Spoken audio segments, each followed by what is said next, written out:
ఉంటుంది.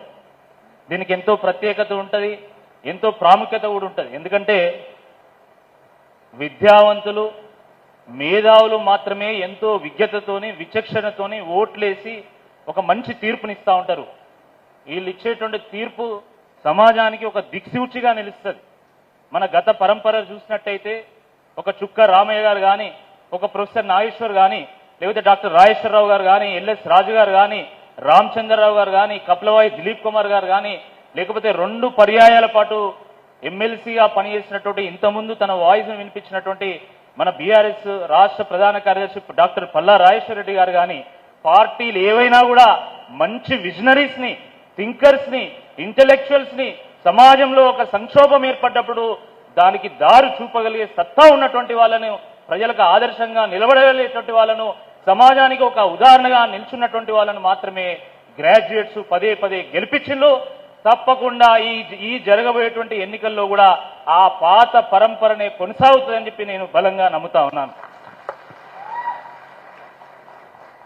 నేను ఎక్కడి వాడినో కాదు, నేను మీ బిడ్డను, ఈ ప్రాంతంలో పుట్టి పెరిగినటువంటి వాడిని, ఈ దామర గ్రామానికి ఆనుకొని ఉన్నటువంటి మా వంగపాడులో పుట్టి పెరిగినటువంటి వాడిని, చిన్న రైతు కుటుంబం నుంచి వచ్చినటువంటి వాడిని, కష్టమేందో తెలిసినటువంటి వాడిని. నేను బిట్స్ పిలానిలో గ్రాడ్యుయేషన్ పూర్తి చేసిన తర్వాత గోల్డ్ మెడల్ సాధించిన తర్వాత నేను బెంగళూరులో అమెరికాలో 7 ఏళ్ల పాటు ఉద్యోగం చేసి నా పుట్టిన గడ్డకు రుణం తీర్చుకోవాలి, మా ప్రాంత ప్రజలకు సేవ చేయాలి, నేను ఒక కాకతీయుల రాజధానిలో పుట్టిన ఆ ఓరుగల్లుకు పూర్వవైభవం తీసుకురావాలనేటువంటి ఉద్దేశంతో నేను ఆ ఉద్యోగాన్ని తృణప్రాయంగా వదిలేసి 2013లో వచ్చి ఇక్కడ నేను భారతీయ జనతా పార్టీలో చేరడం జరిగింది. ఒక కార్యకర్త స్థాయి నుండి నేను కార్యకర్తలతోనే మమేకమైతూ, ప్రజలతోనే మమేకమైతూ, ప్రజా సమస్యల మీద స్పందిస్తూ, ప్రజా సమస్యల మీద గొంతెత్తి పోరాటం చేస్తూ నేను భారతీయ జనతా పార్టీ రాష్ట్ర అధికార ప్రతినిధిగా నేను ఎదగడం జరిగింది. ప్రజల్లో ఒక మంచి గుర్తింపు వచ్చింది. దాని తర్వాత జరిగినటువంటి పరిణామం మీ అందరికీ కూడా తెలుసు. నిరుద్యోగుల సమస్య కానీ, ఉద్యోగస్తుల సమస్య కానీ, రైతుల సమస్యల మీద కానీ నేను అనేక సమస్యల మీద నిర్మాణాత్మకంగా నేను పోరాటం చేసిన. ఏ ప్రభుత్వమైనా కూడా ప్రజలకు మంచి చేయాలని అనుకుంటుంది, కానీ అందులో కొన్ని లోటుపాట్లు ఉంటాయి, కొన్ని చేయకుండా మిగిలిపోయినవి ఉంటాయి. వాటిని ప్రభుత్వం దృష్టికి తీసుకొచ్చి ఒక అటెన్షన్ని డ్రా చేసి ప్రజలకు మంచి చేసేటువంటి ఒక ప్రయత్నం నేను చేశాను. దాని ద్వారా ఒక మంచి గుర్తింపు కూడా నాకు లభించింది. మిత్రులారా, ఈరోజు ఏ నేపథ్యంలో మనకు కాంగ్రెస్ ప్రభుత్వం వచ్చిందో అందరికీ తెలుసు.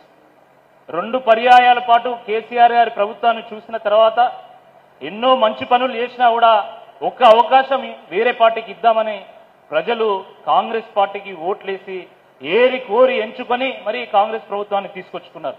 6 గ్యారంటీల పేరు మీద, 420 హామీల పేరు మీద ప్రజలను నమ్మించి వాళ్ళ అధికారంలోకి రావడం జరిగింది. మరి 100 రోజులు గడిచిపోయినాయి. ఇప్పుడు 15 ఆగస్టు అంటున్నారు, రేపు 26 జనవరి అనేటువంటి అవకాశం కూడా ఉంటుంది. ఇచ్చిన ఏ ఒక్క హామీ కూడా సంపూర్ణంగా ఇప్పటివరకు అమలు చేయలే. అది 200 యూనిట్లు విద్యుత్ అంటున్నారు, అది అమలు చేయలేదు. బస్సులది అది చక్కగా అమలు చేయలేదు. ఏ ఒక్క హామీ కూడా సంపూర్ణంగా అమలు చేయలే. మరీ ముఖ్యంగా నిరుద్యోగులకు సంబంధించి జాబ్ క్యాలెండర్ని రిలీజ్ చేస్తామన్నారు, దాని మీద కనీసం ఊసు లేదు. జాబ్ నోటిఫికేషన్స్ ఇస్తామన్నారు, దాని మీద ఒక్క ప్రకటన కూడా లేదు. 50,000 పోస్టులతోని మెగా డిఎస్సి అన్నారు, దాని మీద ఇప్పటివరకు చర్చ లేదు. ఉద్యోగస్తులకు సంబంధించి డిఏలు ఇస్తామన్నారు, దాని గురించి మాట్లాడడం లేదు. పిఆర్సీ ఇస్తామన్నారు, దాని గురించి మాట్లాడడం లేదు. రిటైర్ అయినటువంటి ఉద్యోగులకు ఈరోజు బాండ్లు ఇస్తున్నారు, వాళ్ళకి కనీసం బెనిఫిట్స్ ఇస్తున్నటువంటి ఒక పరిస్థితి కూడా లేదు. మరి ఇటువంటి ఈ నేపథ్యంలో ఈరోజు 6 గ్యారంటీలు అమలు కావాలన్నా, 420 హామీలు నెరవేరబడాలన్నా అది కేవలం బీఆర్ఎస్ పార్టీ ఎమ్మెల్సీ అభ్యర్థిగా ఉన్నటువంటి నన్ను గెలిపిస్తేనే సాధ్యమవుతుంది తప్ప కాంగ్రెస్ పార్టీ ఎమ్మెల్సీ అభ్యర్థిని గెలిపిస్తే సాధ్యం కాదు. ప్రజలు ఏరి కోరి ఎంచుకొని మరీ కాంగ్రెస్ పార్టీ ప్రభుత్వాన్ని తీసుకొచ్చుకున్నారు. కాబట్టి ఒకవేళ ఇప్పుడు కాంగ్రెస్ పార్టీ ఎమ్మెల్సీ అభ్యర్థి ఓడిపోయినా, ఎట్లా ఓడిపోతాడు, ఓడిపోయినా కాంగ్రెస్ ప్రభుత్వానికి వచ్చేటువంటి ముప్పేం లేదు. కాంగ్రెస్ కార్యకర్తలు, కాంగ్రెస్ నాయకులందరూ కూడా గమనించాలి, ఈయన ఓడిపోయినా మీ ప్రభుత్వానికి వచ్చేటువంటి ముప్పేం లేదు. కానీ బీఆర్ఎస్ పార్టీ అభ్యర్థిగా ఉన్న నేను గెలిస్తే మాత్రము ప్రజా సమస్యల మీద గొంతెత్తడానికి ఒకరిని ప్రజల పక్షంగా మండలి పంపించినట్టయితే అని చెప్పి ఈ సందర్భంగా గుర్తు చేస్తున్నాను. తెల్లారులేస్తే ప్రశ్నించే గొంతు అని మాట్లాడుతూ ఉన్నారు. మీది ప్రశ్నించే గొంత, ప్రశంసించే గొంత అందరికీ తెలుసు. మీది ప్రశ్నించే గొంత, ప్రభుత్వానికి తొత్తుగా మారిన గొంత అందరికీ తెలుసు. ప్రభుత్వం వచ్చి 5 నెలలైంది. ఇంతసేపు ధర్మన్న అనేక హామీల గురించి చెప్పడం జరిగింది. ఏ ఒక్క హామీ మీదైనా, ఏ ఒక్క విధానం మీదైనా, ఏ ఒక్క విషయం మీదనైనా, ఏ ఒక్క ప్రజా సమస్య మీదనైనా ముఖ్యమంత్రి ఒక్క ప్రశ్న వేసినా ఈ అభ్యర్థిని నేను సూటిగా ప్రశ్నిస్తా ఉన్నా. ఒక్క ప్రశ్న, కనీసం ఒక్క ప్రశ్న వేసినావా? మరి మీరు ప్రశ్నించే గొంతు ఎట్లయితారని అడుగుతున్నా.